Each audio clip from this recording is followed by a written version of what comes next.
இனிமே கண்ணை மூடிட்டு கடலை எண்ணெய் வாங்கலாம்.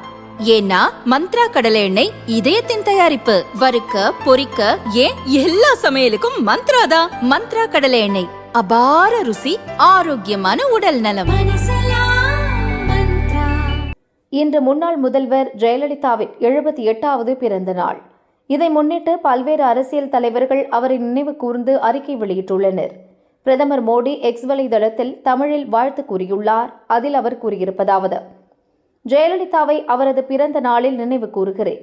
மனம் கவர்ந்த தலைவர் மற்றும் தலைசிறந்த நிர்வாகியாக எண்ணற்ற மக்களின் இதயங்களிலும் மனங்களிலும் அவர் இடம் பிடித்துள்ளார்.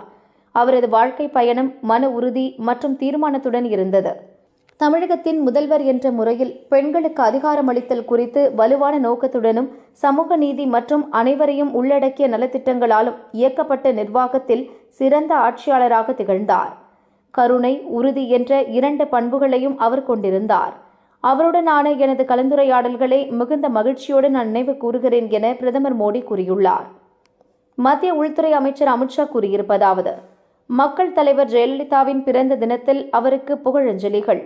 ஏழைகளின் நலனுக்காகவும் பெண்களின் உரிமைக்காகவும் அவர் அர்ப்பணிப்புடன் செயல்பட்டதன் மூலம் தமிழ்நாட்டின் வளர்ச்சியை மறுசீரமைத்து அவரது ஆட்சியின் பலன்களை கடைக்கோடி மக்கள் வரை சென்றடைவதை உறுதி செய்தார். பொது சேவையில் அவரது அர்ப்பணிப்பு அனைவருக்கும் எப்போதும் ஒரு உத்வேகத்தை தரும் என அமித்ஷா கூறினார். அதிமுக பொதுச் செயலாளர் எடப்பாடி பழனிசாமி கூறியதாவது: அம்மா எங்களின் அடையாளம், ஏழைகளின் நம்பிக்கை, பெண்களின் தைரியம், தாய்மையின் உருவம். அதிகாரம் அவரை உயர்த்தவில்லை, மக்கள் மீது கொண்ட அன்பே அவரை உயர்த்தியது. சோதனைகள் சூழ்ந்த தருணங்களிலும் அசைக்க முடியாத மன வலிமையுடன் தமிழகம் காக்க போராடிய தலைவர் ஜெயலலிதா என இபிஎஸ் குறிப்பிட்டுள்ளார்.